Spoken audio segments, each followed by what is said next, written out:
ETV ప్రేక్షకులకు నమస్కారం. Triplex intelligence of శుభమస్తు కార్యక్రమానికి స్వాగతం. ఈనాడు శుభమస్తు కార్యక్రమంలోని గ్రహఫల మంచంలో గ్రహాల యొక్క స్థితిగతులు, వాటి యొక్క శుభాశుభ ఫలితాల గురించి పరిశీలిద్దాం. అలాగే ఈరోజు 12 రాశుల వారికి ఏ సంఖ్యలు కలిసి వస్తాయి, రంగుల యొక్క ప్రాధాన్యత, ఈరోజు లక్ష్మీవారం లేదా గురువారం, వివిధ దేవతల్ని వివిధ రాశుల వారు పూజించడం ద్వారా ఎటువంటి శుభ ఫలితాలు కలుగుతాయి అనేటువంటి అంశంతో పాటు శ్రవణ నక్షత్రంలో జన్మించిన వారు అదృష్టాన్ని ఇంకా పెంపొందింపచేసుకోవాలంటే ఎటువంటి ప్రక్రియలు చేపట్టాలో జన్మ నక్షత్రం అదృష్ట ఫలం అనేటువంటి శీర్షికలో పరిశీలిద్దాం. దైవానికి నివేదించిన ప్రసాద స్వీకరణలోని పరమార్థం ఏమిటో ఆచారం సంప్రదాయం అనేటువంటి శీర్షికలో తెలుసుకుందాం. ముఖ్యంగా 12 రాశుల వారు ఈరోజు చేపట్టవలసినటువంటి కార్యక్రమాలు ఏమిటో కూడా పరిశీలిద్దాం. ముందుగా నేటి పంచాంగ వివరాలు. శ్రీ హేవలంబి నామ సంవత్సరం వైశాఖ మాసం, ఉత్తరాయణం, వసంత ఋతువు. ఈరోజు వైశాఖ అమావాస్య. మరో ప్రత్యేకత రోహిణి మొదటి పాదంలోకి రవి యొక్క ప్రవేశం, రోహిణి కార్తె ప్రారంభం. ఈరోజు లక్ష్మీవారం లేదా గురువారం. ఈరోజు చేసేటువంటి శనగల దానం, దక్షిణామూర్తి యొక్క పూజలు, ఈశ్వరాభిషేకం ప్రతికూల పరిస్థితులను దూరం చేసి ప్రశాంతతను పెంచుతాయి. ఈరోజు నక్షత్రం కృత్తికా నక్షత్రం. ఈ నక్షత్రంలో ఈరోజు పుట్టేటువంటి వారికి సామాన్య శాంతి తప్పనిసరి. ఈరోజు కృత్తికా నక్షత్రంలో పుట్టేటువంటి వారికి రవి యొక్క మహాదశుడు ప్రారంభమవుతుంది. ఈరోజు లక్ష్మీవారం లేదా గురువారం. శ్రీ రాఘవేంద్ర స్వామి యొక్క స్మరణ, పూజాది కార్యక్రమాలు శుభ ఫలితాన్ని కలిగిస్తాయి. ఇప్పుడు శుభమస్తు వీక్షిస్తున్నటువంటి ప్రేక్షకులందరికీ శ్రీ రాఘవేంద్ర స్వామి యొక్క అనుగ్రహం కలగాలని ప్రార్థిద్దాం. పూజ్యాయ రాఘవేంద్రాయ సత్యధర్మరతాయ చ భజతాం కల్పవృక్షాయ నమతాం కామధేనవే. నమో నమో రాఘవేంద్ర శ్రీ సద్గురు రాఘవేంద్ర. నమో నమో రాఘవేంద్ర శ్రీ సద్గురు రాఘవేంద్ర. ఓం నమో భగవతే రాఘవేంద్రాయ. ఓం నమో భగవతే రాఘవేంద్రాయ. నమో నమో రాఘవేంద్ర శ్రీ సద్గురు రాఘవేంద్ర. నమో నమో రాఘవేంద్ర శ్రీ సద్గురు రాఘవేంద్ర. ఓం నమో భగవతే రాఘవేంద్రాయ. ఓం నమో భగవతే రాఘవేంద్రాయ.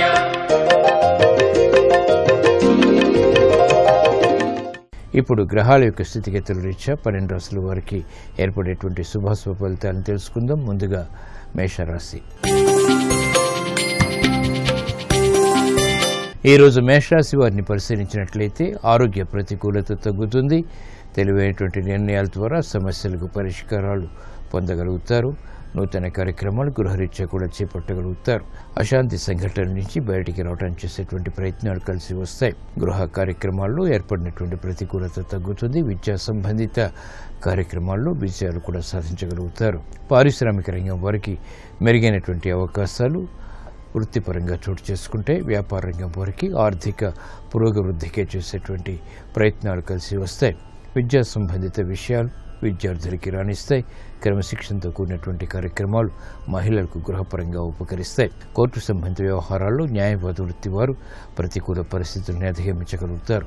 కార్యసిద్ధి స్థిరాస్తి రంగం వారికి కొనసాగుతుంది. ఆర్థిక ఆందోళనకర పరిస్థితుల్ని అధిగమించగలుగుతారు. సాఫ్ట్వేర్ రంగం వారు ఉన్నతిగా చేపట్టేటువంటి కార్యక్రమాల్లో విజయాలు సాధించగలుగుతారు. వ్యయాన్ని మాత్రం నియంత్రించలేకపోతారు. ఈ రోజు మీ అదృష్ట సంఖ్య 3. పసుపు వర్ణం త్వరితగతిని శుభాల్ని కలిగిస్తుంది. గురువారం సందర్భంగా ఈరోజు మేషరాశి వారు శ్రీ దక్షిణామూర్తిని చామంతులతో భక్తి శ్రద్ధలతో పూజించడం ద్వారా ఆలోచన సంపత్తి పెరుగుతుంది. పొరపాట్ల ద్వారా ఏర్పడినటువంటి ప్రతికూలతని పరిష్కరించుకోగలుగుతారు. వాహన నిర్ణయాలు ఈరోజు మీకు అనుకూలం. ఈరోజు వృషభ రాశి వారిని పరిశీలించినట్లయితే రాజకీయ నిర్ణయాలు కలిసి వస్తాయి. నూతన కార్యక్రమాలు గృహపరంగా ప్రారంభించగలుగుతారు. ఆలోచన సంపత్తి పెరుగుతుంది. అధిక వ్యయం ఉన్నప్పటికీ ఆదాయాన్ని కూడా సమాంతరంగా పెంపొందింప చేసుకోగలుగుతారు. శాంతి సౌఖ్యాలు గృహరీత్యా కొనసాగుతాయి. చేపట్టినటువంటి కార్యక్రమాల్లో పారిశ్రామిక రంగం వారికి అభివృద్ధి గోచరిస్తుంది. వ్యాపార ఉన్నతికి చేపట్టేటువంటి కార్యక్రమాలు వ్యాపార రంగం వారికి బలాన్ని పెంచుతాయి. సాఫ్ట్వేర్ రంగం వారికి స్థానచలనం వంటివి ఉపకరిస్తాయి. వేగవంతమైన నిర్ణయాల ద్వారా అనుకూల అభివృద్ధి కళారంగం వారికి చేకూరుతుంది. సినీ రంగం వారికి ముఖ్యమైనటువంటి అవకాశాలు దగ్గరవుతాయి. ఈ రోజు మీ అదృష్ట సంఖ్య 5. ఆకుపచ్చ వర్ణం రక్షణకి దోహదపడుతుంది. గురువారం సందర్భంగా ఈ రోజు వృషభ రాశి వారు మహాగణపతిని తెల్లటి పుష్పాలతో భక్తి శ్రద్ధలతో పూజించడం ద్వారా విఘ్నాలు కనుమరుగవుతాయి. శ్రమ తగ్గుతుంది, ఆదాయం పెరుగుతుంది. ఆర్థిక ప్రయత్నాలు ఈ రోజు మీకు అనుకూలం. ఈరోజు మిథున రాశి వారిని పరిశీలించినట్లయితే వాహన విషయాల్లో ఏర్పడినటువంటి ప్రతికూల పరిస్థితులు తగ్గుతాయి. చేపట్టినటువంటి కార్యక్రమాలపై పట్టు బిగించగలుగుతారు. రాజకీయ వ్యవహారాల్లో జాగ్రత్తలు పాటించాలి. స్థిరాస్తి విషయాల్లో అనుకున్న దానికంటే ఖర్చులు పెరుగుతాయి. వ్యవహారాల్లో ఏర్పడినటువంటి ప్రతికూలత సాఫ్ట్వేర్ రంగం వరకు తగ్గుతుంది. అయినప్పటికీ ఆందోళనకర పరిస్థితులు వెన్నంటి ఉంటాయి. లాభదాయకమైనటువంటి కార్యక్రమాలని ఉద్యోగపరంగా ఉద్యోగస్తులు వెంటనే ప్రారంభించలేకపోతారు. స్వశక్తితో కూడినటువంటి నిర్ణయాలు విద్యార్థులకి ఉపకరిస్తాయి. మహిళలకు ఆరోగ్య విషయంలో జాగ్రత్తలు పాటించాలి. ఈ రోజు మీ అదృష్ట సంఖ్య 1. ఎరుపు వర్ణం ధైర్యాన్ని కలిగిస్తుంది. గురువారం సందర్భంగా ఈరోజు మిథున రాశి వారు శ్రీ మహావిష్ణువుని తులసి దళాలతో భక్తి శ్రద్ధలతో పూజించడం ద్వారా విశేష ప్రజ్ఞతో కూడినటువంటి కార్యక్రమ నిర్వహణ, తద్వారా కార్యసిద్ధి ఏర్పడుతుంది. ఆరోగ్య పరీక్షలు ఈరోజు మీకు మేలుని కలిగిస్తాయి. ఈరోజు కర్కాటక రాశి వారిని పరిశీలించినట్లయితే మానసిక ధైర్యం పెరుగుతుంది. శత్రు భీతి తగ్గుతుంది. చేపట్టినటువంటి కార్యక్రమాలపై ప్రోత్సాహాన్ని వేగవంతంగా పొందగలుగుతారు. స్త్రీలు శుభవార్తలు వింటారు. విదేశీ సంబంధిత ప్రయాణాలు వంటివి లాభిస్తాయి. మానసిక ప్రశాంతతకి చేపట్టేటువంటి కార్యక్రమాలు కలిసి వస్తాయి. అభివృద్ధి కార్యక్రమాలు మహిళలకు ప్రోత్సాహాన్ని పెంచుతాయి. నూతన వస్తు కొనుగోలు వంటివి ఆనందాన్ని కలిగిస్తాయి. గృహ ఉపయోగ కార్యక్రమాలు చకచక పూర్తి చేయగలుగుతారు. విద్యార్థులకి శుభ పరిణామాలు చోటు చేసుకుంటే విద్యాపరమైనటువంటి ఆధిక్యత దగ్గరవుతుంది. చేపట్టినటువంటి కార్యక్రమాల్లో ప్రోత్సాహం స్థిరాస్తి రంగం వారికి కూడా పెరుగుతుంది. అభివృద్ధి కార్యక్రమాలని సినీ రంగం వారు ప్రారంభించగలుగుతారు. వైద్య వృత్తి వారికి సంశయాత్మక నిర్ణయాల ద్వారా ఏర్పడినటువంటి ప్రతికూలత తగ్గుతుంది. కార్యక్రమాల్లో కార్యసిద్ధి వ్యవసాయ రంగం వారికి కూడా వెనంటి ఉంటుంది. ఈ రోజు మీ అదృష్ట సంఖ్య 9. ఎరుపు వర్ణం ధైర్యాన్ని కలిగిస్తుంది. గురువారం సందర్భంగా ఈ రోజు కర్కాటక రాశి వారు లక్ష్మీ నరసింహస్వామిని భక్తి శ్రద్ధలతో ఎర్రటి పుష్పాలతో పూజించడం ద్వారా వేగవంతమైన అనుకూల మార్పులు గృహపరంగా చేకూరుతాయి. పిల్లల అభివృద్ధి ఏర్పడుతుంది. కీలక నిర్ణయాలు ఈ రోజు మీకు లాభిస్తాయి. ఈరోజు సింహరాశి వారిని పరిశీలించినట్లయితే ఆర్థిక విజయాలు సాధించగలుగుతారు. ఆకస్మిక అనుకూల మార్పులు ఆర్థికంగా బలాన్ని పెంచుతాయి. గృహ ఉపయోగ కార్యక్రమాలను చకచకా పూర్తి చేయగలుగుతారు. రుణ ఒత్తిళ్లు దూరమవుతాయి. శత్రువులు మిత్రులవుతారు. కోర్టు సంబంధిత వ్యవహారాల్లో కూడా విజయాలు సిద్ధిస్తాయి. కార్యక్రమ నిర్వహణలో నైపుణ్యం విద్యార్థులకి చేకూరుతుంది. మహిళలకు ప్రోత్సాహం ఆర్థికంగా లభిస్తుంది. గృహ కార్యక్రమాల్లో ఏర్పడినటువంటి ప్రతికూల పరిస్థితుల్ని చాకచక్యంగా ఎదుర్కోగలుగుతారు. అభివృద్ధి కార్యక్రమాలు సాఫ్ట్వేర్ రంగం వారికి కలిసి వస్తాయి. విదేశీ సంబంధిత ప్రయాణాలు లావాదేవీలు కూడా లాభిస్తాయి. వేగవంతమైనటువంటి నిర్ణయాల ద్వారా ఏర్పడినటువంటి ప్రతికూల పరిస్థితుల్ని స్థిరాస్త్రంగా వారు ఎదుర్కోగలుగుతారు. ఈ రోజు మీ అదృష్ట సంఖ్య 2. తెలుపు వర్ణం ప్రశాంతతను పెంచుతుంది. గురువారం సందర్భంగా ఈ రోజు సింహరాశి వారు శ్రీ మహాలక్ష్మీ దేవిని చామంతులతో భక్తి శ్రద్ధలతో పూజించడం ద్వారా ఆర్థిక సంబంధిత లావాదేవీలు కలిసి వస్తాయి. ప్రశాంతత పెరుగుతుంది. గృహ కార్యక్రమాలు ఈ రోజు మీకు అనుకూలం. ఈ రోజు కన్యారాశి వారిని పరిశీలించినట్లయితే మానసిక ప్రశాంతత కలిగి ఉంటారు. ఆర్థిక విషయాలు కలిసి వస్తాయి. గతంలో కన్నా మెరుగైనటువంటి పరిస్థితులు గృహపరంగా ఆనందాన్ని పెంచుతాయి. ఆర్థిక సంబంధిత లావాదేవీల్లో భాగస్వాములతో కూడినటువంటి మైత్రి కొనసాగుతుంది. కార్యక్రమ నిర్వహణలో నైపుణ్యాన్ని ప్రదర్శించగలుగుతారు. అభివృద్ధి కార్యక్రమాలు గృహపరంగా లాభిస్తాయి. చేపట్టినటువంటి కార్యక్రమాలు వ్యాపార రంగం వారికి అనుకూలతను పెంపొందింపచేస్తాయి. ఆర్థిక విజయాలను కలిగిస్తాయి. క్రీడారంగం వారికి అనుకూలం. విజయాలు తథ్యం.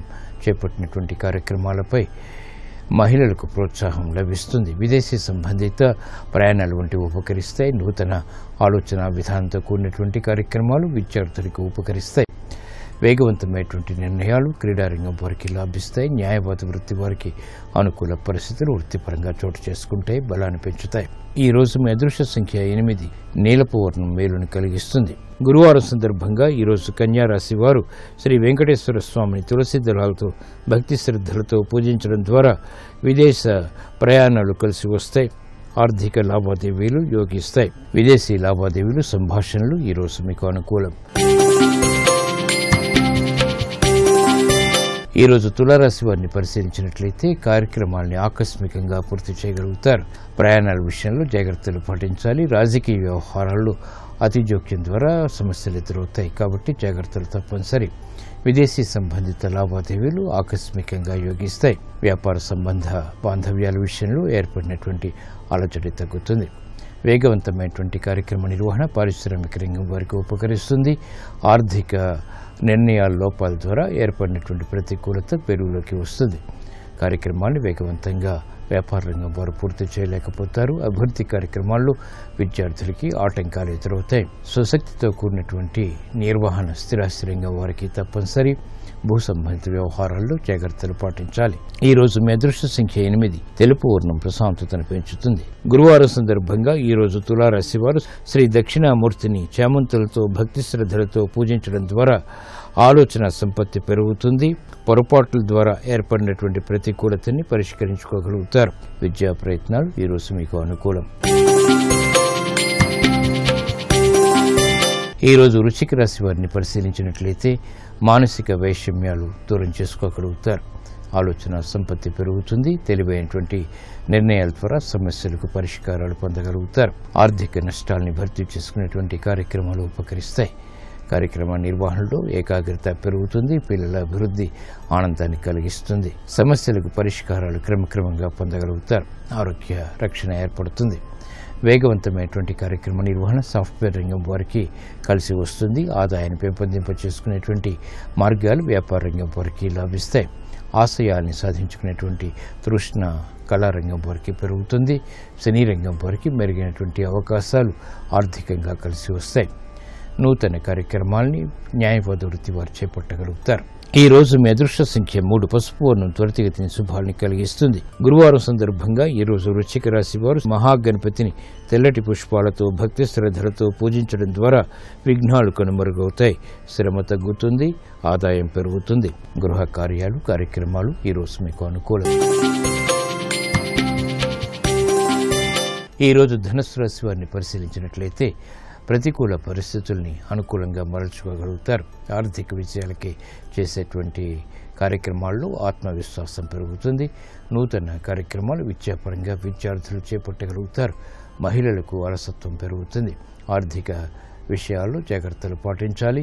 నమ్మిన వారి నుంచి ప్రతికూల పరిస్థితులు విస్మయాల్ని కలిగిస్తాయి.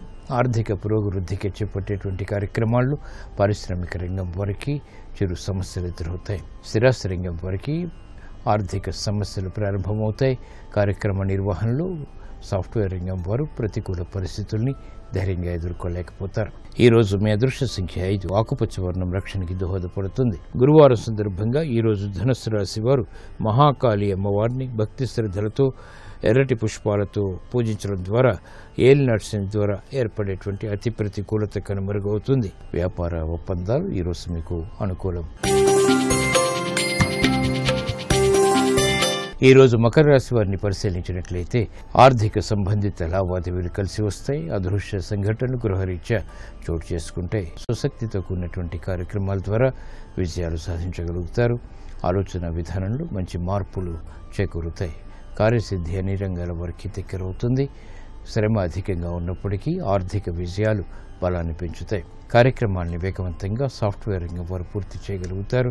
నూతన అవకాశాలు దక్కించుకునేటువంటి ప్రక్రియలు ఉపకరిస్తాయి. మాతృ సంబంధిత కార్యక్రమాల్లో మహిళలకు ప్రోత్సాహం లభిస్తుంది. గృహ సంబంధిత కార్యక్రమాల్లో స్వతంత్ర నిర్ణయాలు తీసుకోగలుగుతారు. ప్రాధాన్యత పెరుగుతుంది. విద్యార్థులకి ప్రతిభ గుర్తింపబడుతుంది. స్థిరాస్తి రంగంలో మెరుగైనటువంటి మార్పులు స్థిరాస్తి రంగం వారికి చేకూరుతాయి. ఆర్థిక లావాదేవీలు సాఫ్ట్వేర్ రంగం వారికి ఉపకరిస్తాయి. ఈ రోజు మీ అదృష్ట సంఖ్య 1. ఎరుపు వర్ణం ధైర్యాన్ని కలిగిస్తుంది.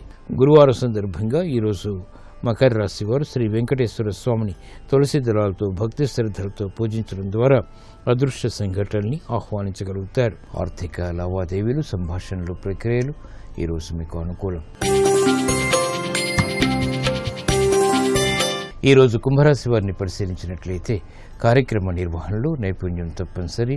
ఆర్థిక సంబంధిత లావాదేవీల విషయంలో ఏర్పడినటువంటి విభేదాలు తగ్గుతాయి. ఉద్యోగ విషయాల్లో ఆచితూచి తీసుకునేటువంటి నిర్ణయాలు ఉపకరిస్తాయి. మానసిక ప్రశాంతతకి చేసేటువంటి ప్రయత్నాలు కలిసి వస్తాయి.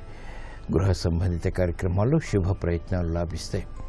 సంబంధ బాంధవ్యాల విషయంలో ఏర్పడినటువంటి ప్రతికూలత పారిశ్రామిక రంగం వారికి తగ్గుతుంది. నూతన నిర్ణయాల ద్వారా పురోగవృద్ధి సాధించగలుగుతారు. వ్యాపార అభివృద్ధి వ్యాపార రంగం వారికి ఏర్పడుతుంది. మహిళలకు గృహ కార్యక్రమాల్లో ప్రాధాన్యత పెరుగుతుంది. ప్రతిభ విద్యార్థులకి గుర్తింపబడుతుంది. అసాధారణ రీతిలో ఏర్పడినటువంటి నిర్ణయాలు ఈ క్రీడా రంగం వారికి కలిసి వస్తాయి. వ్యవసాయ రంగం వారికి అనుకూలం. ఆర్థిక విషయాలు కార్మిక రంగం వారికి చేకూరుతాయి. ఈ రోజు మీ అదృష్ట సంఖ్య 3. పసుపు వర్ణం త్వరితగతిని శుభాన్ని కలిగిస్తుంది. గురువారం సందర్భంగా ఈరోజు కుంభరాశి వారు మహాగణపతిని తెల్లటి పుష్పాలతో భక్తి శ్రద్ధలతో పూజించడం ద్వారా విఘ్నాలు కనుమరుగవుతాయి. శ్రమ తగ్గుతుంది. ఆదాయం పెరుగుతుంది. వ్యాపార నిర్ణయాలు ఈరోజు మీకు అనుకూలం. ఈరోజు మీనరాశి వారిని పరిశీలించినట్లయితే స్నేహితుల ద్వారా లబ్ధి చేకూరుతుంది. సంబంధ బాంధవ్యాలు మెరుగవుతాయి. స్వతంత్ర నిర్ణయాలు కలిసి వస్తాయి. శుభవార్తలు వింటారు. ఆధ్యాత్మిక కార్యక్రమాల ద్వారా సంతృప్తికర సంఘటనలు చోటు చేసుకుంటాయి.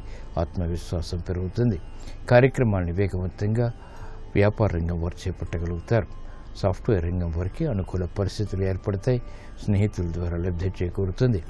మెరుగైనటువంటి నిర్ణయాలు స్థిరాస్తి రంగం వారు తీసుకోగలుగుతారు. కాలయాపన ద్వారా ఏర్పడినటువంటి ప్రతికూలత న్యాయవాద వృత్తి వారికి తగ్గుతుంది. నూతన విధానాలతో కూడినటువంటి నిర్ణయాలు వృత్తిపరంగా కలిసి వస్తాయి. సంభాషణలు రుచిస్తాయి. వేగవంతమైనటువంటి నిర్ణయాలు వ్యవసాయ రంగం వారికి కలిసి వస్తాయి. ఈ రోజు మీ అదృష్ట సంఖ్య 9. ఎరుపు వర్ణం ధైర్యాన్ని కలిగిస్తుంది. గురువారం సందర్భంగా ఈరోజు మీనరాశి వారు లక్ష్మీ నరసింహస్వామిని భక్తి శ్రద్ధలతో ఎర్రటి పుష్పాలతో పూజించడం ద్వారా వేగవంతమైన అనుకూల మార్పులు గృహపరంగా చేకూరుతాయి. పిల్లల అభివృద్ధి ఏర్పడుతుంది. కోర్టు సంబంధిత వ్యవహారాలు, ప్రక్రియలు, సంభాషణలు ఈరోజు మీకు అనుకూలం. శ్రవణ నక్షత్రంలో జన్మించిన వారు అదృష్టాన్ని పెంపొందింప చేసుకోవాలంటే ఎటువంటి ప్రక్రియలు పాటించాలో జన్మ నక్షత్రం అదృష్ట ఫలం అనేటువంటి శీర్షికలో పరిశీలిద్దాం. శ్రవణ నక్షత్రంలో జన్మించినటువంటి వాళ్ళు వీలైనంత తక్కువగా మాట్లాడతారు. కానీ అంతర్గతంగా మేధస్సు వీరికి బాగా ఎక్కువగా ఉంటుంది. చనువుగా మాట్లాడే స్వభావం వీరికి ఉంటుంది. ఎవరికి ఏ విధమైన మర్యాద ఇవ్వాలో, ఎవరిని ఎక్కడ ఉంచాలో వీరిని చూసి నేర్చుకోవాలి. ఒకరికి చేసినటువంటి సహాయాన్ని మరొకరికి చెప్పరు. కుడి చేతితో చేసేటువంటి పని ఎడమ చేతికి తెలియదు. బంధుప్రీతి ఎక్కువగా వీరికి ఉంటుంది. స్నేహితులకి కూడా వివిధ రకాలుగా సహాయం చేస్తారు. వ్యాపారంలో ప్రాథమికంగా నష్టపోయిన తర్వాత మంచి లాభాలు గడించడం వీరి ప్రత్యేకత. తరచుగా శ్రీ వెంకటేశ్వర స్వామి క్షేత్రాలని వీరు సందర్శించడం వల్ల మంచి ఫలితాలు కలుగుతాయి. సోమవారం నాడు బియ్యాన్ని అరటి ఆకులో పోసి దానితో పాటు వరిపిండి, పెరుగు, తేనె, నెయ్యి, ఆవు పాలు, నందివర్ధనం పూలు, దోసకాయ, ఆనపకాయ, బీరకాయ ఇట్లా వివిధ రకాలైనటువంటి కూరగాయలు ఎవరికైనా దానం చేయడం ద్వారా వీరికి సమస్యలు పరిష్కరింపబడతాయి. మహాలక్ష్మి స్తోత్రాన్ని లేదా శ్రీ సూక్తాన్ని శుక్రవారం నాడు వీరు పఠించడం ద్వారా వేగవంతమైన విజయాలు ఆర్థికంగా చేకూరుతాయి. వీరికి అదృష్టవారం సోమవారం, మంగళవారం నాడు వీరు ఉపవాసం చేయడం ద్వారా శుభ ఫలితాలు ఏర్పడతాయి. వీరికి ఆగ్నేయ దిశ బాగా కలిసి వస్తుంది. రంగు తెలుపు రంగు శుభ ఫలితాల్ని కలిగిస్తుంది. విష్ణువు, శివుడు, దుర్గాదేవి ఆరాధన వీరికి శుభ ఫలితాల్ని కలిగిస్తుంది.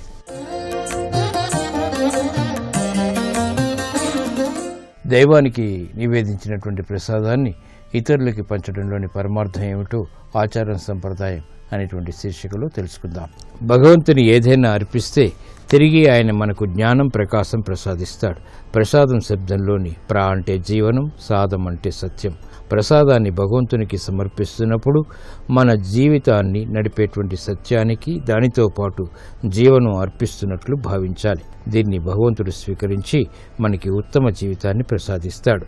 మనలోని సత్యాన్ని ప్రేరేపించేటువంటి అవకాశం భగవంతుడు మనకి కల్పిస్తాడు. ప్రసాదాన్ని కొద్ది కొద్దిగా అందరికీ పంచడం వల్ల దివ్య జ్ఞానం లభిస్తుంది. ప్రసాదం తీసుకునేవారు అర్హులా కాదా అన్నది ముఖ్యం కాదు. ఎక్కువ మందికి ప్రసాదం పంచడం వల్ల భగవంతునికి మనం దగ్గరవుతాం.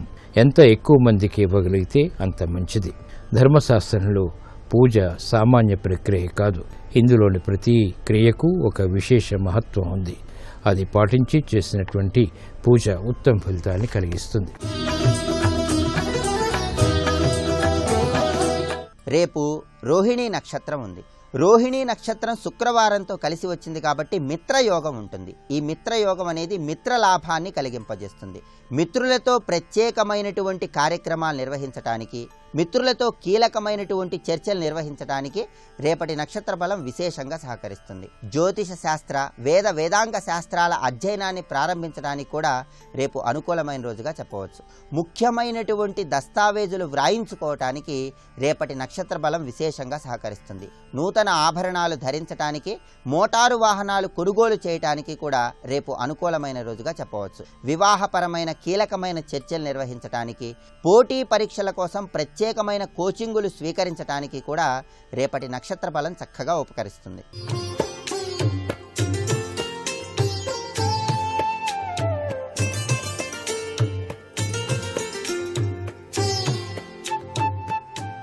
ట్రిపుల్ డిటర్జెంట్ సోప్ శుభమస్తు కార్యక్రమంలో గృహబలం అంశానికి స్వాగతం. ప్రతి మానవుడు కూడాను సంపాదన తత్వరీత్యా వివిధ రకాలైనటువంటి పద్ధతులు ఆచరిస్తూనే ఉన్నాడు. ఉద్యోగం చేయటమో, వ్యాపారం పెట్టుకోవటమో, అన్నిటికీ మూలం ధనం కదండి. ధన సంపాదన ఏ రీతిన చేస్తే బాగుంటుంది అని ఆలోచన సరళితో తాను ముందడుగు వేస్తున్నాడు. ఈ వ్యాపారం అనేటప్పటికల్లా మరి బాగా కలిసి రావడానికి ఆ వ్యాపార సంస్థకు సంబంధించినంత వరకు వాస్తు ప్రాతిపదిక సూత్రాలు కూడా అవగాహన చేసుకొని గనక వ్యాపారాన్ని సాగించినట్లయితే లక్ష్మీదేవి యొక్క కరుణాకటాక్ష వీక్షణాలు అత్యధికంగా ఉండటానికి ఆస్కారం ఉంటుంది కదా. మరి ఏ వ్యాపారము ఏ దిశలో ఎవరైనా సరే ఆ దిశానాథుని యొక్క ప్రభావం ఎటువైపుకి వ్యాపార సంస్థ ప్రారంభిస్తే బాగుంటుంది అనేటువంటి విషయాలు కూడా గ్రహించినట్లయితే చాలా లక్ష్మీకటాక్ష వీక్షణాలతో అభివృద్ధి పదంలోకి పయనించడానికి ఆస్కారం ఉంటుంది. ఉత్తర సింహద్వారం ఉన్న షాపులు ఎప్పుడూ కూడా రద్దీగానే ఉంటాయిట. పుస్తకాలు, వస్త్ర సంబంధమైనటువంటి వ్యాపార సంస్థలు ఇవన్నీ కూడా బాగా కొనసాగుతాయి. అలాగే తూర్పు సింహద్వారం కూడా బాగా కలిసి వస్తుంది. ఈ యొక్క విలాస వస్తువులు విక్రయించే దుకాణాలు ఉంటాయి చూడండి, గోల్డ్ షాపులు, వస్త్ర దుకాణాలు, ఇంటీరియల్ డెకరేషన్స్ సంబంధించినటువంటివి ఇవన్నీ కూడాను ఎక్కువగా దక్షిణ దిశ, తూర్పు దిశలో కూడా పనికొస్తాయి.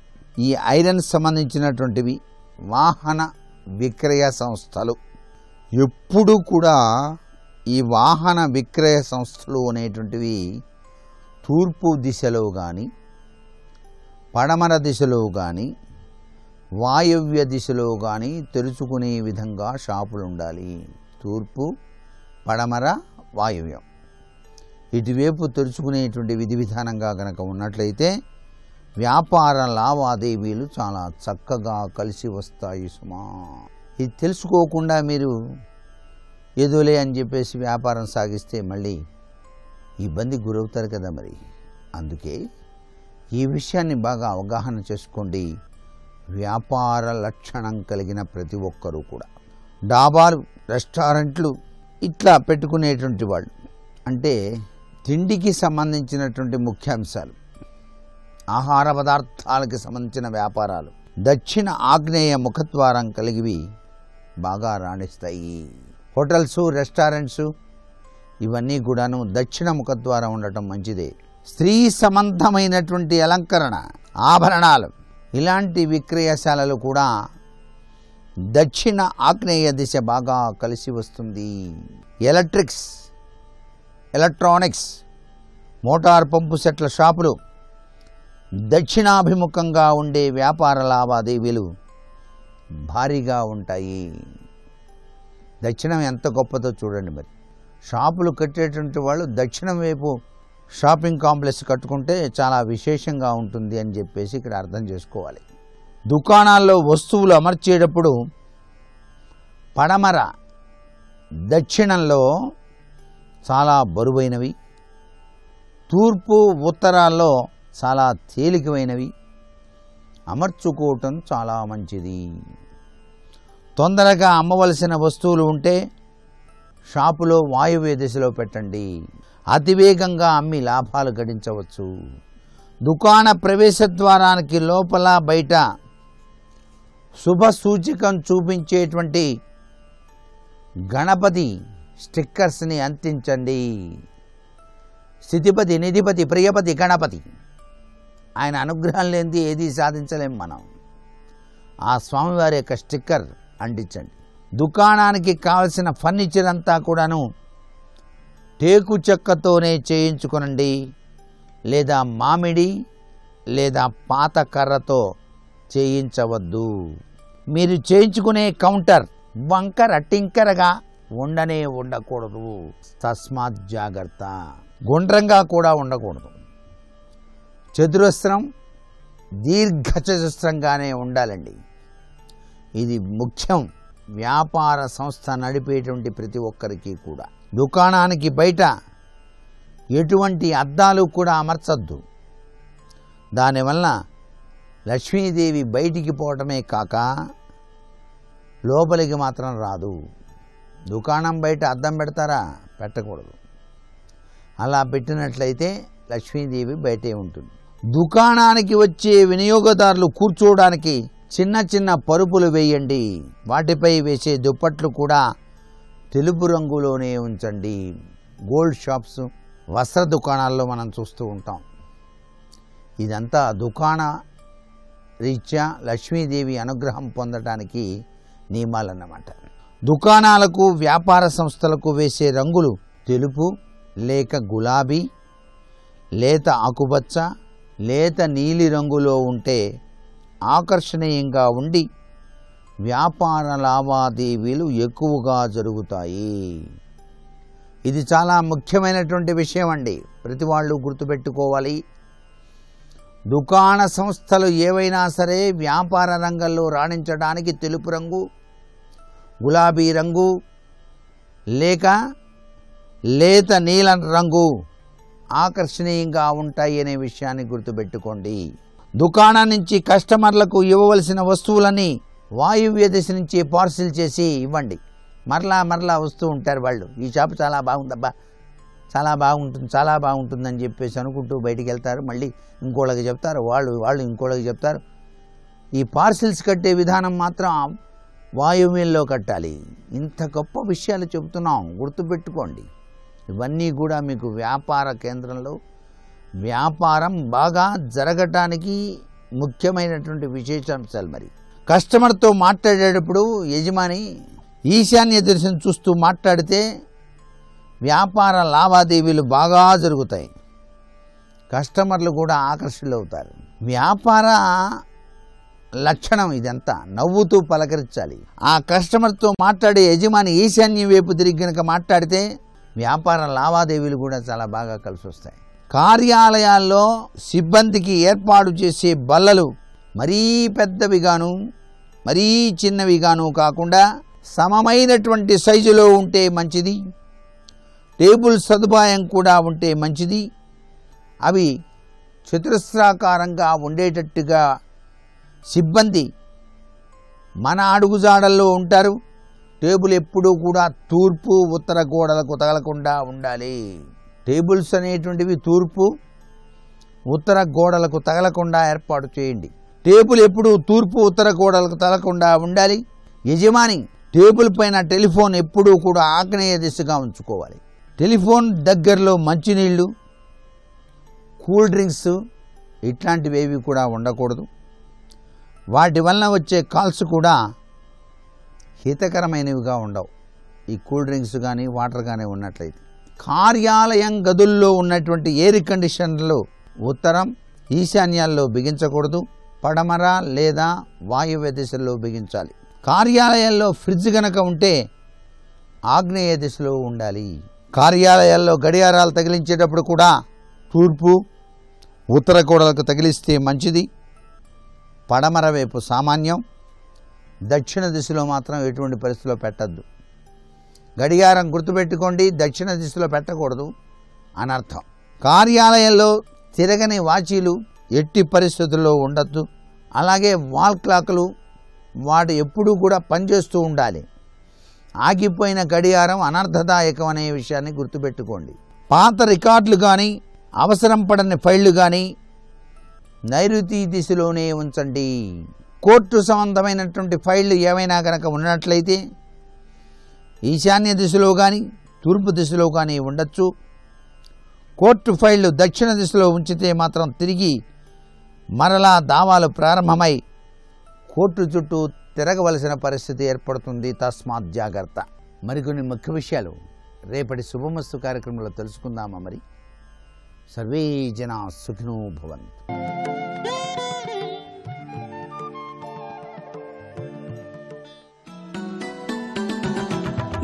गोवर्धनोद्धार गोपरिपाल गोपाल कृष्ण हरे गोपिकलोला गोपाल बाल गोपाल कृष्ण हरे देवकी नन्दन देवादिदेव गोपाल कृष्ण हरे वसुदेव नन्दन श्रीवासुदेव गोपाल कृष्ण हरे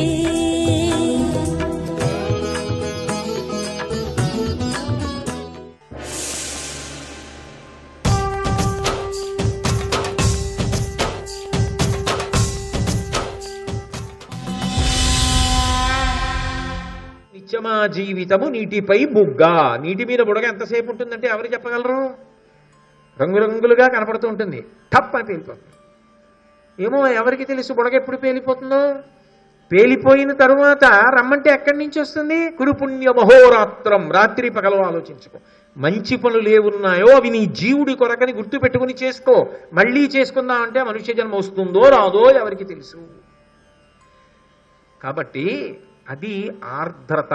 అటువంటి ఆర్ద్రతతో నువ్వు అధ్యవసాయముతో కూడుకున్న బుద్ధితో జన్మని సఫలీకృతం చేసుకో అర్జున అని అనుగీతలో ఉపదేశం చేస్తున్నాడు భగవానుడు. అంటే యథార్థమున కదా అర్జునుడికి ఒక్కడికే చెప్పాడా? దేశకాలములతో సంబంధం లేకుండా సమస్త మానవాళికి ఉపయుక్తమైన విషయమా? సమస్త మానవాళికి ఉపయుక్తమైన విషయమే అని చెప్పి ఆయన ఒక మాట చెప్పాడు. దీన్ని పాడు చేసేవేవి సాధారణంగా మనిషి తనంత తానుగా పాడైపోవాలని ఎవడు సంకల్పం చేసుకుంటాడండి? ఎవడు సంకల్పం చేసుకోడు. కానీ దేనికి పాడైపోతాం అంటే ఏదో ఈ విషయాన్ని అనుభవిస్తే బాగుంటుంది అనిపించింది అనుకోండి, అబ్బా ఆయన అలాగే చెప్తారండి, ఏదోను చేస్తున్నాం కదా, చేయగలిగిన పుణ్యకార్యం ఏదో అవకాశం వచ్చినప్పుడు ఆ మాత్రం అనుభవించకుండా ఎక్కడ కుదురుతుంది అని పక్కన పెట్టేసి ఏదో ఒకటి చేసేస్తుంటాడు, చేసేసి అనుభవించేస్తుంటాడు. అప్పుడు ఇంద్రియాల వల్ల జరిగిందా మనసు వల్ల జరిగిందా? అంటే కన్ను ఉందనుకోండి, కన్ను ఒక జ్ఞానేంద్రియం. దీని లక్షణం ఏమిటి? చూడడం. ఇది ఒకటి చూస్తుంది. చూశాక మనసు ఏమంటుంది? అబ్బా అది నాదైతే ఎంత బాగుండు అంటుంది. మీకు తేలిక ఉదాహరణ ఒకటి చెప్పాలనుకోండి. అలా పెడుతున్నాడు, గుళ్ళో పూసిన పువ్వు తడికి మించి అలా పైకి పూసిందో పువ్వు చూశాడు. ఎంత అందంగా ఉందో ఆ పువ్వు, పరమేశ్వరుని యొక్క సృష్టి విలాసం. దేవాలయంలో పువ్వు, అది దేవుడి పాదాలకి చేరుతుంది అని ముట్టుకోకుండా దూరం నుంచి చూసి ఆనందించి వెళ్ళిపోయాడు అనుకోండి. గుళ్ళోదే అమ్మక్కర్లేదు, ఎక్కడదైనా కూడా.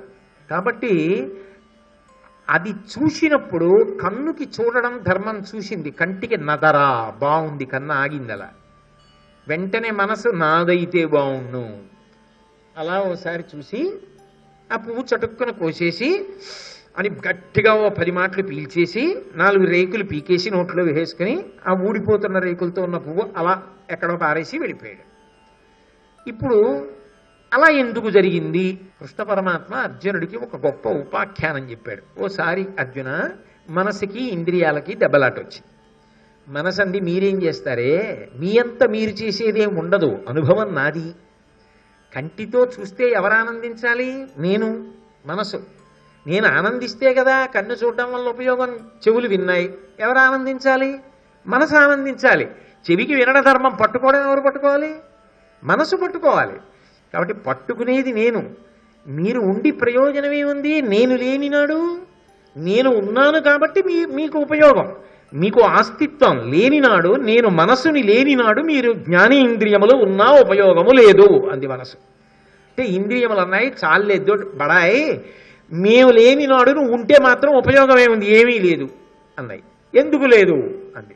అంటే అవి అన్నాయి, ఇంత వట్టిట్టెదా ఇట్లైన అంతన కలుగు నేర్చునే అధికత్వము ఏము వెలిగాగా నీ ఒక విషయంబు నేనియు అనుభవించితయేని అధికమగుట గానంగవచ్చు మాలో నొకండడగిన అనుభవింపుము తదీయార్థము అట్లుగాక ఘ్రాణంబున గంధంబ జిహ్వరసంబ చక్షువన రూపంబ వినుము చర్మశక్తి చేసి సంస్పర్శ విషయంబ శ్రోత్రయుక్తి శబ్దమాతృకంబ కాని యొంట నుంటి గబళింపజాలవు ఎట్లధికతా నిరూఢి కాసబడితి. ఇంద్రియాలన్నాయి, చాలా పెద్ద బడాయితో మాట్లాడావు, అనుభవం అంతా నీదే, మీ విషయంలో ఏముంది అన్నావు కదా. ఒక ఇంద్రియం చెయ్యవలసిన పనిని ఆ ఇంద్రియం చేయడం మానేసింది అనుకో, రెండో ఇంద్రియంతో చేయించుకోగలవా? చెప్పు. నువ్వే సమర్థురాలివై, మేము ఎందుకు కొరగాని వాళ్ళం అయితే ఇంద్రియాలం. ఓ ఇంద్రియం చెయ్యని పని ఇంకో ఇంద్రియంతో చేయించు. కన్ను 1 గంట తెరవలేడు కాబట్టి కళ్ళు మూసుకు కూర్చున్నాడు. ఇప్పుడు మనసు కంటి ద్వారా చూడాలి. నీతో ఏం పెద్ద లెక్క, నాది అనుభవం అంటున్నావుగా. కన్ను చూడలేదు కాబట్టి ముక్కుతో చూడగలవా? కన్ను 1 గంట చూడదు, ముక్కు నువ్వు చూడు అని చేయించగలవా? సమర్థుడు అంటే ఏమిటి? దీని ద్వారా కాకపోతే దాని ద్వారా చేసుకుంటాను ఏడు పెద్ద అని అనాలి కదా. ఏది నీ బడాయి? కన్ను చెయ్యింది ముక్కుతో చేయిస్తావా? ముక్కు వాసన చుట్టలేదనుకోండి, కంటితో తీస్తావా? బాగా పడిచం పట్టింది, కంటితో ఊపిరి తీస్తావా?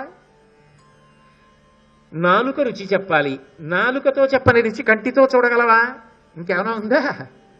ఒక ఇంద్రియం చెయ్యవలసిన పని ఇంకొక ఇంద్రియముతో చేయించగలవా? నువ్వు చేయించలేవు. 2 ఇంద్రియముల ద్వారా తప్ప నీకు అసలు అనుభవం ఏది? స్వతంత్రంగా అనుభవాన్ని ఎలా పొందుతావు? పొందలేవు. మేము సహకరించని నాడు నీకు అనుభవం ఏది?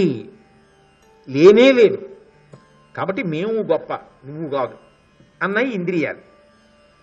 కృష్ణుడు అన్నాడు అర్జునుడితో, అర్జున నువ్వేమనుకుంటున్నావు?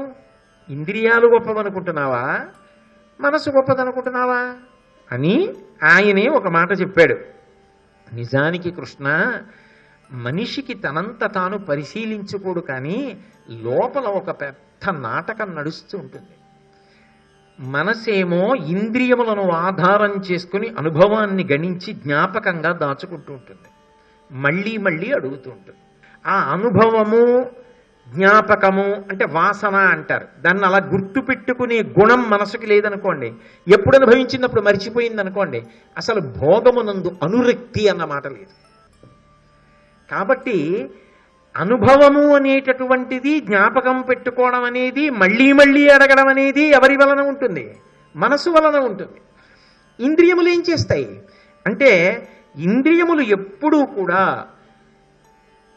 మనసు ఇటువంటి అనుభవాన్ని కోరుకుంటే మనం అందిద్దామని ఆసక్తి పరాయణత్వాన్ని పొంది ఉంటాయి.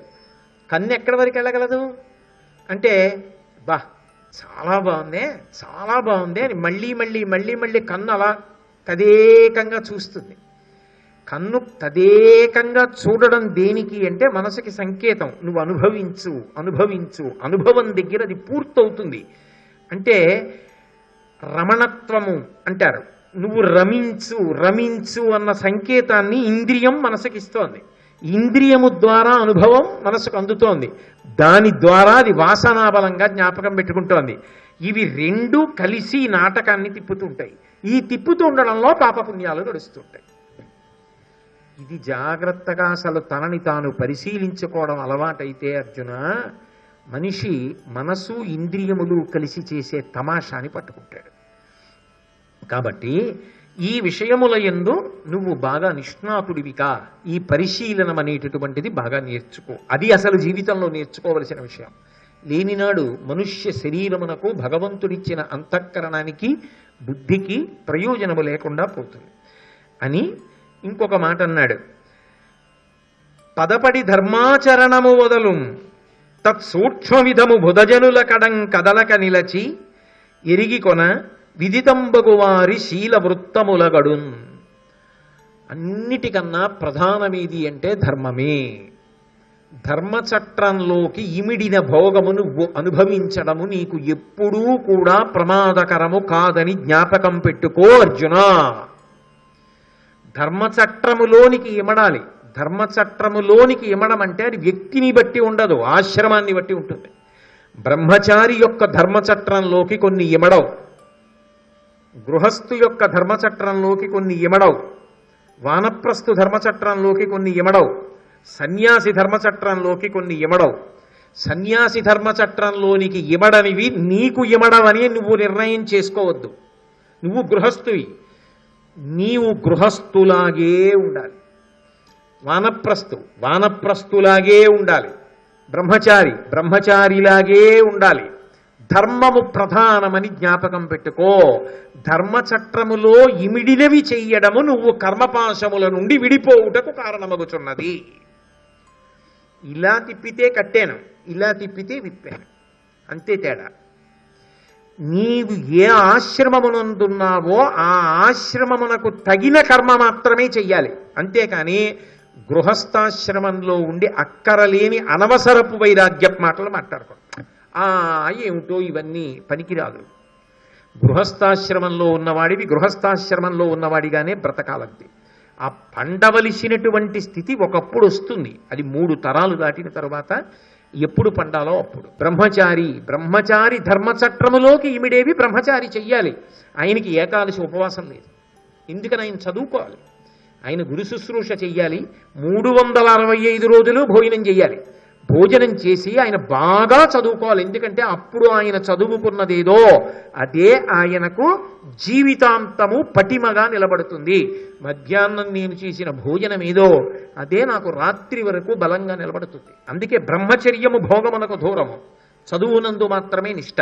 గృహస్థాశ్రమము భోగమును స్వీకరించవచ్చు. ధర్మబద్ధమైన భోగములు ఏముంటాయో భార్య స్వీకరించవచ్చు, బిడ్డలను పొందవచ్చు. కానీ అవి పరిశీలనం చేస్తూనే ఇవి శాశ్వతములు కావని మెల్లమెల్లగా నువ్వు ఉంచుకోవాలి. అంతేగాని దాన్ని 10 మాటలు ప్రాయము తెలియని వాళ్ళకి, అనుభవం తెలియని వాళ్ళకి బయట మాట్లాడుతుండమని కాదు. లోపల నువ్వు పరిశీలనం చేస్తూ ఉండాలి. అది ఎప్పటికీ నువ్వు మునిమనవల్ని చూసిన తరువాత వైరాగ్యము స్థిరపడి చేయవలసినవి వేరుంటాయి. కాబట్టి అర్జున, ధర్మము చాలా ప్రధానమన్న విషయాన్ని నువ్వు జీవితంలో బాగా నేర్చుకో. అందుకే ఈ ధర్మాన్ని గురించి మొట్టమొదట ప్రాజ్ఞులైన వారి దగ్గర కూర్చుని వినడము కాదు సుమా, వారి ప్రవర్తనని బట్టి నువ్వు నేర్చుకో. ఎంత గంభీరమైన మాట అండి అది, ఎంత గంభీరమైన మాట వాడాడు. విదితంబగు వారి శీలవృత్తముల కడున్. నేను గృహస్థుని, నేను చెయ్యవలసినవి ఎక్కడ నేర్చుకోవాలి? వేరొక గృహస్థుని ఆదర్శంగా తీసుకుని చూసుకోవాలి. బ్రహ్మచారిని ఒకడిని ఆదర్శంగా తీసుకుని గృహస్థు ఎలా బతుకుతాడు? ఆయన చేసినవి నేను చేయకూడదు, నేను చేసినవి ఆయన చేయకూడదు. బ్రహ్మచారిని ఆదర్శంగా తీసుకోవాలి, గృహస్థుని ఆదర్శంగా తీసుకోవాలి. నీ శీలము పటుతరము కావాలంటే, ధర్మాచరణము బాగా అలవాటు కావాలంటే ముందు విను. తర్వాత ఆదర్శముగా నువ్వున్న ఆశ్రమంలోనే ఉన్నవాణ్ణి ఆదర్శంగా పెట్టుకో.